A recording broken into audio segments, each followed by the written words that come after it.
से सचिन गुप्ता हैं 5 पैसा कैपिटल से, और केडिया कमोडिटी से अजय केडिया हैं। आप तीनों मेहमानों का बहुत बहुत शुक्रिया। चलिए शुरुआत सबसे पहले हम कर लेते हैं गोल्ड और सिल्वर के साथ। केडिया जी बताइए, गोल्ड और सिल्वर किस तरह की चाल दिख रही है आपको पोजिशनली, और इंट्राडे के लिए क्या करना चाहिए, ट्रेडर्स के लिए क्या सलाह है अब इन दोनों काउंटर में? नमस्कार विश्वम जी। डेफिनेटली अगर हम देखें तो पिछला हफ्ता काफी अच्छी रिकवरी का था, बट शुक्रवार को जो यूएस से नंबर आए थे उसके बाद हमने देखा एकाएक डॉलर इंडेक्स में काफी अच्छी तेजी आई, और डॉलर इंडेक्स की तेजी की वजह से हमने सोने और चांदी में अच्छा करेक्शन देखा। बट इंटरनेशनल में अभी भी $2320 के ऊपर गोल्ड अच्छे से होल्ड कर रहा है, जबकि चांदी 2920 का लेवल होल्ड करके चल रही है। तो मुझे लगता है शुक्रवार की गिरावट के बाद आज पूरे दिन से मार्केट एक सीमित दायरे में है। जो इवेंट होना था वो हो चुका है। यहां से मुझे लगता है अगले 2 दिन तक मार्केट स्टेबिलिटी के साथ धीरे धीरे पॉजिटिवली मूव करेगा। और लॉन्ग टर्म में भी अगर हम बात करें तो हमने देखा है जून महीने में स्टार्ट हो चुका है रेट कट का दौर, जो हमने ईसीबी से देखा है। तो कहीं ना कहीं बाकी सेंट्रल बैंक पे भी दबाव कंटिन्यू बन रहा है कि हम सेकेंड हाफ में रेट कट करें, और जैसे जैसे रेट कट होगा ये लॉन्ग टर्म के लिए सोने को ज्यादा सपोर्ट करता हुआ दिखाई देगा, और इकोनॉमी को सपोर्ट होगा तो चांदी को भी उसी का बेनिफिट मिलेगा। तो लॉन्ग टर्म अभी भी इंटैक्ट है सोने चांदी के लिए। बट हाँ, शुक्रवार की गिरावट के बाद मुझे लगता है आज और कल 2 दिन की अगर हम बात करें तो मार्केट साइडवे टू पॉजिटिव रहेगा। इसी चीज को देखते हुए गोल्ड एमसीएक्स पे अगर हम बात करें तो 71,500 पे लेके चलना चाहिए। 71,250 का स्टॉप लॉस रखिए। लिमिटेड अपसाइड, बट 72,000 तक का लेवल गोल्ड में देखने मिल सकता है। वहीं अगर चांदी की भी अगर बात करें तो वॉलिटिलिटी एक्सट्रीम है। पिछले 1 महीने में हम देख रहे हैं कि 1.5-2% की तेजी और 1.5-2% की गिरावट इंट्राडे में भी दिखने लग गई है। तो ये वॉलिटिलिटी कंटिन्यू रहेगी, बट 88,600 के करीब चांदी को लिया जा सकता है जुलाई वायदे को। 87,800 का स्टॉप लॉस रखिए। 90,000 के करीब 89,800 से 90,000 के करीब हम अगले 2 सेशन में देख पाएंगे चांदी में भी। केडिया जी की तरफ से गोल्ड और सिल्वर को लेकर आप बताइए। जिगर जी, आपको क्या लग रहा है, गोल्ड और सिल्वर की चाल यहां से की दिख रही है? क्या एक और सत्र कमजोरी भरा रह सकता है कि यहां से अब रिकवरी की उम्मीद करनी चाहिए? जैसे फ्राइडे का डेटा आया था, इवन जय ने भी बताया कि यूएस का जो बिजनेस डेटा था मैन्युफैक्चरिंग और सर्विस थोड़ा बेटर था, डॉलर इंडेक्स स्ट्रांग हुआ था। ओवरऑल मार्केट अभी थोड़ी सी अनडिसिसिव मोड में चल रही है।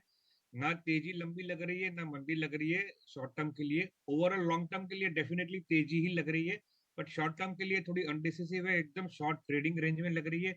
और इसीलिए हमारा आज ट्रेडिंग रेंज बहुत छोटा है।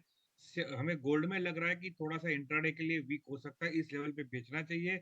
मैं अगस्त वायदे की बात कर रहा हूँ, इस लेवल पे बेचना चाहिए जिसका स्टॉप लॉस 71,900 है और टारगेट उसका 71,350 है। और इसी तरह सिल्वर में भी हमें लग रहा है कि शॉर्ट टर्म के लिए जुलाई का वायदा, शॉर्ट टर्म के लिए मंदी हो सकती है, 89,250 300 के बीच में बेचना चाहिए, जिसका स्टॉप लॉस 89,750 और टारगेट 88,500। सो बहुत ही छोटी रेंज में है, छोटा कॉल है, बट ट्रेडिंग रेंज हमें लग रही है थोड़ी सी वीक लग रही है। तो आपकी सलाह गोल्ड और सिल्वर आज यहां पे बेचने की है। जो डे ट्रेडर है, जो इंट्राडे के लिए ट्रेड कर रहे हैं, उनके लिए ये सलाह है यहां पर। सचिन जी, आप बता दीजिए, आप क्या सलाह दे रहे हैं गोल्ड और सिल्वर में आज? हाँ, गुड इवनिंग विश्वमोहन जी। वेल, ओवरऑल अगर long term point of view से देखा जाए तो अभी भी ट्रेंड जो है वो बुलिश इंटैक्ट है, no doubt, gold and silver दोनों में ही। बट जिस तरीके से फ्राइडे को हमने एक सेलिंग प्रेशर आता हुआ देखा है गोल्ड एंड सिल्वर में because of the like PMI data, उसका एक इम्पैक्ट मुझे लगता है अभी और आज और कल यानी 1 से 2 ट्रेडिंग सेशंस के लिए कंटिन्यू हो सकता है। सो एक स्लाइड वीकनेस जो है वो गोल्ड एंड सिल्वर में जो है 1 से 2 ट्रेडिंग सेशंस के लिए देखने को मिल सकती है। आज इंट्राडे के लिए अगर गोल्ड की बात करूं, मुझे लगता है कि सेल ऑन राइज की स्ट्रेटेजीज यहाँ पे रखना चाहिए। अराउंड 71,800 71,750 के आसपास के अगर लेवल्स मिलते हैं, one can look for the short. Strict stop loss 72,000 का रहेगा। डाउन साइड में पोटेंशियल करीब 71,400 तक के लिए मुझे गोल्ड में लग रहा है। वहीं अगर हम सिल्वर की बात करें तो मुझे लग रहा है यहां पर भी 89,500 600 के अगर लेवल्स मिलते हैं, वहां से एक बार शॉर्ट इनिशिएट किया जा सकता है। अप साइड में जो स्टॉप लॉस रहेगा 90,200 का रहेगा। Wire on the down side में अराउंड 88,700 और 88,500 तक के लेवल्स जो है सिल्वर में भी हमें देखने को मिल सकते हैं। तो सचिन जी की भी राय यहाँ पर, जो डे ट्रेडर है उनके लिए यहाँ पर बेचने की सलाह आ रही है इवनिंग के सत्र के लिए। 71,400 के टारगेट के लिए आप गोल्ड को यहाँ पर बेचें, और सिल्वर भी इसी तरह से सचिन जी की सलाह है कि यहाँ पर आप शाम के सत्र के लिए बेचकर ही जाए। थोड़ी कॉन्ट्रा कॉल आ रही है गेस्ट से, लेकिन चलिए उससे पहले आगे बढ़े और दर्शकों के सवाल ले। एक अहम खबर है व्हीट को लेकर, सरकार ने गेहूं पर स्टॉक लिमिट लगाने का फैसला किया है। थोक, रिटेलर, प्रोसेसर्स और बड़ी चेन के लिए ये स्टॉक लिमिट तय की गई है। थोक विक्रेताओं के लिए स्टॉक लिमिट की जो सीमा है वो है 3000 टन। वहीं रिटेलर्स के लिए 10 टन की सीमा तय की गई है और बड़े रिटेलर्स के लिए हर स्टोर की सीमा 10 टन और कुल 3000 टन की सीमा यहां पर तय की गई है। इसके हालांकि सरकार एहतियात बरत रही है, लगातार महंगाई कम करने की कोशिश कर रही है, लेकिन अब सवाल यह है क्या वाकई स्टॉक कम है। हालांकि सरकार इस तमाम कदमों के बावजूद ये मानने को तैयार नहीं है कि स्टॉक कम है। इस मुद्दे पर निधि खरे जो उपभोक्ता मामलों के सचिव हैं और साथ ही संजीव चोपड़ा साहब जो खाद्य सचिव है, फूड सेक्रेटरी है, उन्होंने क्या कहा है गेहूं के स्टॉक को लेकर, आइए उन दोनों मेहमानों की बाइट को मैं सुनवा देता हूं। हमारा बहुत कंफर्टेबल है, बहुत अच्छा हमारा बफर स्टॉक जा रहा है इस समय। जो फार्मर्स के बीच में जिस तरह के एनसीसीएफ ने जो कदम उठाए हैं उनसे काफ़ी सहयोग मिल रहा है हमें फार्मर्स के द्वारा, और बहुत जल्दी हमारा जो टारगेट है वो हम कंप्लीट कर लेंगे। There is no shortage of wheat in the country. If you see the opening stock, those of you who are closely following the commodity market, particularly in wheat, would know that the opening stock of wheat as on 1st of April 2023 was 82 LMT. The opening stock of wheat this year on 1st of April was 75 LMT. So this means it was 7 LMT less than what was the position as of 1st of April 2023. Okay, तो संजीव चोपड़ा जो खाद्य सचिव थे वो ऐसा data दे रहे हैं, पिछले साल से कंपेयर कर रहे हैं, लेकिन जिस तरह से साल दर साल जो स्टॉक जो सीमा है वो स्टॉक लगातार कम हो रहे हैं, ये पूरा हिस्टोरिकल आंकड़े नहीं बता रहे, सिर्फ पिछले साल का डेटा दे रहे हैं और उससे कंपेयर करके बता रहे हैं कि गेहूं के सप्लाई की कोई दिक्कत नहीं, कोई शॉर्टेज नहीं। हमारे साथ अजय जैन हैं, गेहूं कारोबारी हैं और एक्सपोर्टर भी रहे हैं, बड़े ट्रेडर भी है, हालांकि एक्सपोर्ट तो अब हो नहीं रहा है। अजय जी, आप बताइए क्या स्थिति है, क्या वाकई देश में गेहूं का स्टॉक कम है जो सरकार इस तरह से एहतियात बरत रही है? आपको क्या लग रहा है सर, क्या जो स्टॉक के जो आंकड़े जो पिछले साल से इस साल के ओपनिंग स्टॉक को तुलना करके बता रहे हैं शॉर्टेज की स्थिति नहीं है, क्या ये जायज है क्या? सरकार ने जो ये कदम लिया है इसको सरकार की तरफ से सांकेतिक माना जाना चाहिए, क्योंकि थ्रेशोल्ड लिमिट्स काफी अच्छी रखी गई है। तो इससे मार्केट में जो भी रिएक्शन होना है वो टेम्परेरी नीजर रिएक्शन होना है। पहली चीज तो ये हो गई। दूसरी चीज, सरकार ये बताना चाहती है कि उनकी प्राथमिकता महंगाई को कंट्रोल करना है और उपभोक्ताओं का ख्याल करना है। सरकार के 100 दिन का जो एक्शन प्लान ऑफ एक्शन है वो अपने पूरे मनोयोग से उसको लागू करने में लगे हुए हैं। जो स्टॉक की ओपनिंग स्टॉक की लास्ट ईयर से कंपैरिजन बताई गई है वो जरूर थोड़ी सी है, लेकिन उसमें वो नहीं देखा गया है कि साल दर साल जो हमारी खपत बढ़ रही है उस हिसाब से हमारा प्रोडक्शन भी इंक्रीज होना चाहिए। लेकिन सरकार के प्रोक्योरमेंट आंकड़े वो भी गत वर्ष से करीब नॉमिनल 2-3 लाख टन ज्यादा है। पिछली बार 262 लाख टन के आसपास सरकारी खरीदी हुई थी, इस बार 265 लाख टन के आसपास सरकारी खरीदी अभी तक हुई है।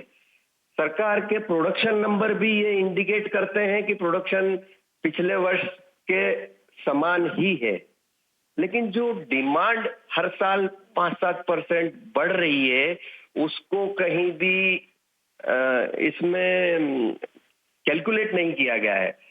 तो मार्केट में जो शॉर्टेज क्रिएट हो रही है, शॉर्ट सप्लाई क्रिएट हो रही है, वो इन सब फैक्टर्स के चलते हो रही है। आपको क्या सर, उन्होंने तो ये कहा कि स्टॉक की दिक्कत नहीं, अगर स्टॉक की गेहूं की दिक्कत नहीं है तो वो कि फिर एक्सपोर्ट क्यों नहीं खोल देते, ये भी सवाल उठता है। और बाकी दूसरी बात जहां तक है सप्लाई की, आप भी कह रहे हैं कि सप्लाई की दिक्कत तो है ही, क्योंकि डिमांड जिस तरह से बढ़ रहे हैं हम डिमांड को फुलफिल नहीं कर रहे। भले ही हम रिकॉर्ड उत्पादन के आसपास है, उसके बाद भी डिमांड की स्थिति काफी सुधर रही है और डिमांड लगातार बढ़ते जा रहे हैं साल दर साल। क्या लग रहा है, क्या दाम की स्थिति आपको क्या दिख रहा है? हालांकि काफी रेगुलेटेड रहेगा मार्केट, उसके बाद भी आपको लग रहा है कि दाम यहां से ऊपर ही जाएंगे गेहूं के? देखिए विश्वमोहन जी, ये एक ऐसी कमोडिटी है कि इसमें बहुत ज्यादा स्पेक्युलेटिव ट्रेड्स नहीं होते हैं। एक्चुअल डिमांड सप्लाई पे ही ये पिछले 2-3 सालों से इसका प्राइस एक्शन रहा है और बहुत ही स्वाभाविक सी एक प्रक्रिया है मार्केट में।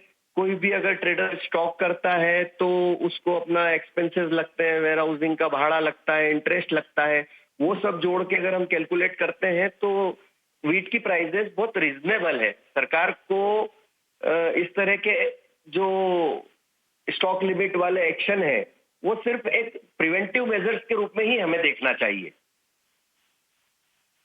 ओके, तो आपका ये व्यू है गेहूं को लेकर। शुक्रिया अजय जैन साहब, आपने वक्त निकाला हमारे लिए। चलिए, वक्त हो गया छोटे से ब्रेक का। ब्रेक के बाद जब लौटेंगे तो आपके सवालों के जवाब भी देंगे और साथ ही मॉनसून को लेकर क्या स्थिति है, ताज़ा स्थिति, एक सुस्ती के बाद 8-9 दिनों की सुस्ती के बाद आगे की रफ्तार कैसी रह सकती है, बताएंगे आपको।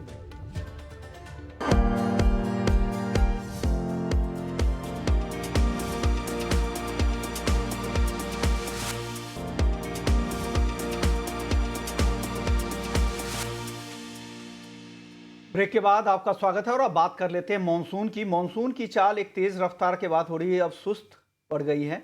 क्या वजह है और आगे किस तरह की रफ्तार रह सकती है, इस पर बातचीत करने के लिए हमारे साथ महेश पलावत है स्काईमेट से। महेश जी, बहुत बहुत शुक्रिया। सर, मॉनसून को लेकर अब आगे का अनुमान आप लोगों का क्या है? किस तरह की रफ्तार आगे रहने वाली है और ये सुस्ती क्यों आई 8-9 दिन?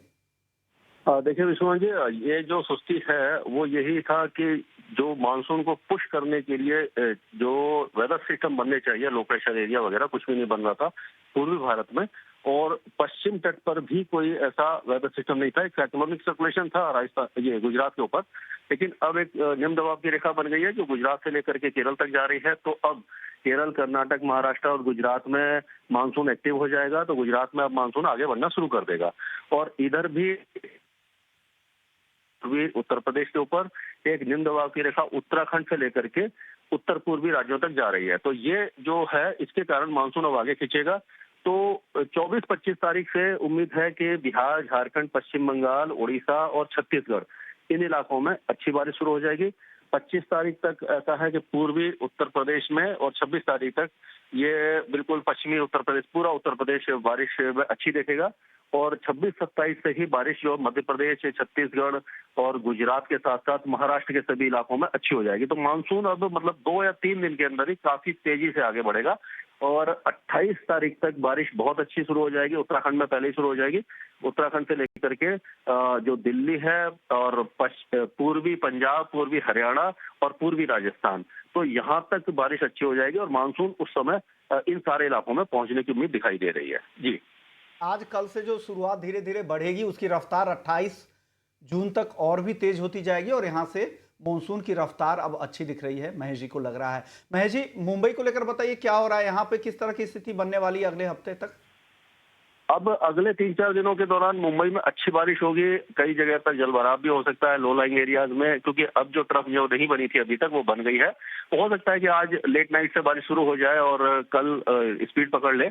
ऐसा नहीं है कि जैसे बीच में जुलाई और अगस्त में होता है कि पूरा मुंबई ठप हो जाता है, उस तरह का तो कुछ नहीं होने वाला। हाँ, लेकिन जो गर्मी है, उमस है, उससे अच्छी राहत मिलेगी और कई जगहों पर अच्छी बारिश की संभावना दिखाई दे रही है, जो 3-4 दिन तक चल सकती है। रुक रुक के चलेगी, ऐसा नहीं लगातार होगी, पर मौसम अच्छा हो जाएगा और काफी हद तक लोगों को राहत मिलेगी। जी महेश जी, आपने वक्त निकाला और बताया कि मानसून की स्थिति अब आगे क्या रहने वाली है, कहाँ कहाँ रफ्तार पकड़ेगी, कौन कौन से ऐसे राज्य है जहाँ पर अच्छी बारिश अब इस हफ्ते में शुरू होने वाली है। चलिए आगे बढ़ते हैं और कुछ दर्शकों के सवाल ले लेते हैं। कई सारे दर्शक हैं जो सवाल भेज रहे हैं। अमित है दिल्ली से, कॉपर मिनी का कॉन्ट्रैक्ट स्टार्ट कब तक हो सकता है? केडिया जी, कुछ उम्मीद लग रही है आपको कॉपर मिनी को लेकर? देखिए विजय जी, ऑलमोस्ट हमने देखा है सेबी ने इस चीज को समझा कि लोगों का पार्टिसिपेशन और बढ़े, और ऑलमोस्ट सभी कमोडिटीज में हमने देखा कि मिनी कॉन्ट्रैक्ट, चाहे कच्चे तेल की बात करें, नेचुरल गैस की बात करें या बाकी मेटल्स में, सब में आ चुका है। कॉपर में डिलीवरी को लेकर कुछ चिंताएं बनी हुई है। आई थिंक रिप्रेजेंटेशंस काफी गए हुए हैं। लेट्स होप कि जल्द इस पे भी आए, बट टाइमिंग तो हम कॉपर जो नॉर्मल ट्रेड कर रहे हैं वही अवेलेबल है, बट मे बी पॉसिबल जैसे जैसे भाव बढ़ रहे हैं मिनी कॉन्ट्रैक्ट भी जल्द वापस आता हुआ दिखाई दे। की उम्मीद है केडिया जी। हालांकि आप यहाँ पर सीपीआई में भी हैं, कमोडिटी पार्टिसिपेंट एसोसिएशन में भी, तो उम्मीद कर रहे हैं तो इन्हें पता होगा कि जल्द ये कॉन्ट्रैक्ट भी दिख सकता है। टाइमलाइन का तो अभी पता नहीं। क्रिश हैं दिल्ली से, कॉपर में आगे क्या रहेगा ये जानना चाह रहे हैं। जिगर जी बताइए इनको, क्रिश को कॉपर में क्या करना चाहिए इनको। बेसिकली कॉपर में ओवरऑल जिस हिसाब से एकदम शॉर्ट रेंज में घूम रहा है, जो हिसाब से ट्रेंड बन रहा है, हमें लग रहा है कि एक बार थोड़ा सा ऊपर में सेलिंग आ सकता है। तो ऊपर थोड़ा भी जाता है, जुलाई कॉन्ट्रैक्ट की मैं बात कर रहा हूँ, ऊपर में इसमें थोड़ा सा बेच के ही चलना चाहिए। जैसे अभी कॉपर का लगभग चल रहा है 848, 840 and half, 849 is a safe level to sell, वहां पर सेल करिए। उसका स्टॉप लॉस रखिए 853.50 का और उसका टारगेट रखिए 842 का, एटलीस्ट फॉर इंट्राडे और या तो कल तक मैक्सिमम। ओके, अगले दर्शक हमारे साथ खेमराज सोनी है जोधपुर से, जीरा पर जानना चाह रहे हैं। केडिया जी बताइए जीरे में क्या करना चाहिए इनको, खेमराज जी को। देखिए, जीरे की अगर हम बात करें तो हमने पहले भी कहा था कि जो डर बना हुआ था कि चाइना में काफी इस बार प्रोडक्शन रहेगा, ग्लोबली मार्केट में सप्लाई अच्छी रहेगी, जिसकी वजह से हमने प्राइस में काफी बड़ा फॉल देखा। लेकिन अब ये दिखाई देने लग गया है कि चाइना में जैसा बताया जा रहा था कि 4 टाइम्स 5 टाइम्स 10 टाइम्स क्रॉप रहेगी, वैसा नहीं है, जिसकी वजह से हमने ये रैली अप आते हुए देखी है। लेकिन अभी भी हमारे पास डोमेस्टिक मार्केट में सप्लाई बहुत अच्छी है, जिसकी वजह से बार बार में 30,000 के ऊपर प्राइसेस सस्टेन नहीं कर पा रहा है। तो मुझे लगता है कि प्राइसेस एक बड़े दायरे में रहेगा। 29,200 के करीब आए लेके चलिए, 28,700 का स्टॉप लॉस रखिए, 29,800 से लेके 30,000 तक का टारगेट लेके मिल सकता है। लेकिन अगर ग्लोबल मार्केट में जिस ढंग से एक हवा बनी हुई थी सप्लाई की, अगर वो वैसी नहीं रहती है तो मे बी पॉसिबल हम और बड़ी तेजी देख पाए। बट करंट लेवल से शॉर्ट की सलाह नहीं है, ऊपर में 29,800 से 30,000 के टारगेट के लिए लिया जा सकता है। तो ये भी हुए जीरे को लेकर। अगले दर्शक, हालांकि इन्होंने नाम नहीं भेजा है, चांदी पर जानना चाह रहे कि चांदी में क्या होने वाला है। सचिन जी, चांदी में क्या होने वाला है। विश्वमोहन जी, जैसे कि मैंने बोला कि ओवरऑल ट्रेंड जो है वो अभी भी बुलिश साइड का ही इंटैक्ट है, बट ये शॉर्ट टर्म में, नियर टर्म में स्लाइड करेक्शंस हम देख सकते हैं। सो अगर शॉर्ट टर्म के लिए जानना चाह रहे हैं तो मुझे लग रहा है कि स्लाइड करेक्शंस यहाँ पे देखने को मिल सकते हैं अराउंड 87,500 87,000 तक के लेवल्स जो है वो सिल्वर में कमिंग डेज में एक बार देखने को मिल सकते हैं। While on the down side में अगर हम देखें तो 87,000 के आसपास एक अच्छा सपोर्ट लेवल है, तो उन लेवल से एक बार फर्दर रिवर्सल आने की पॉसिबिलिटीज है। लॉन्ग टर्म के लिए अगर हम बात कर रहे हैं तो लॉन्ग टर्म में अभी भी टारगेट जो है वो 94,000 95,000 तक के इमीडिएट टारगेट जो है वो एक्सपेक्टेड है सिल्वर में। अगले दर्शक है नितिन सिंह हैं, सिल्वर माइक्रो का व्यू जानना चाह रहे हैं कि सिल्वर माइक्रो इस हफ्ते किस तरह का रेंज दिखेगा सिल्वर माइक्रो में। जिगर जी, सिल्वर माइक्रो का रेंज क्या दिख रहा है आपको इस हफ्ते के लिए। तो सिल्वर माइक्रो का अगर रेंज देखे तो हमें नहीं लग रहा कि 87,000 से नीचे ज्यादा जाएगा। ओवरऑल जो समझो 28 जून की बात करें, क्योंकि अब तो एक्सपायरी भी 3-4 दिन में आने वाली है, तो मुझे नहीं लग रहा है कि 87,500 के नीचे जाएगा। इनफैक्ट सिल्वर काफी वोलेटाइल रहा है, व्यू ओवरऑल बुलिश है, तो दर्शकों के लिए यही सजेस्ट करेंगे हम कि buy on every dips for a longer term target. भले आपको रोल ओवर करना पड़े, बट रोल ओवर कॉस्ट लगभग 8 से 9% एनुअलाइज रहता है। रोल ओवर करके भी हमें लग रहा है कि इनफ व्यू हमारा ऐसा है कि व्यू लॉन्ग टर्म के लिए काफी बुलिश है, तो buy on every dips buy करना चाहिए। एवरी डिप्स पे बाई करने की सलाह यहाँ पे आ रही है। अब छोटे छोटे जवाब लेंगे, 2-3 सवाल और ले लेते हैं। अब महावीर पांडे हैं बुलंदशहर यूपी से, इन्होंने 240 के स्ट्राइक की कॉल ऑप्शन खरीदे है नेचुरल गैस की, क्या करना चाहिए केडिया जी इनको। नेचुरल गैस में मुझे लगता है वेदर रिलेटेड तो चीजें ठीक है, लेकिन जो प्रोडक्शन है वो बढ़ रहे हैं, जिसके से दबाव है, तो बेटर है इनको एक बार एग्जिट कर लेना चाहिए। क्योंकि मुझे लगता है दायरा रहेगा 218 से लेकर 232 तक का, तो थोड़ा भी ऊपर मिले देख के निकल जाइए। में से नेचुरल गैस और कोरिएंडर दोनों पर जाना चाह रहे हैं। नेचुरल गैस पे केडिया जी आपने बता दिए, कोरिएंडर में क्या करें। कोरिएंडर में आज हमने अच्छी खासी फॉल आते हुए देखी है, बट फ्रैंकली जिस ढंग से हम देख रहे हैं पूरे एग्री में वॉलिटिलिटी बढ़ी हुई है, फंडामेंटल में कोई चेंजेस नहीं है, तो मुझे लगता है 7300 पे लेके चलिए, 7100 का स्टॉप लॉस रखिए, 7500 तक का टारगेट रहेगा, लेकिन व्यू 2-4 दिन का लेके चलिए, इंट्राडे में वॉलिटिलिटी रह सकती है। शुक्रिया केडिया जी आपका, जिगर पंडित जी आपका, और साथ ही सचिन गुप्ता आपका, आप लोगों ने वक्त निकाला और दर्शकों के सवालों के जवाब दिए। कमोडिटी फटाफट में इतना ही, ब्रेक के बाद भी यहाँ पे खबरें चलती रहेंगी।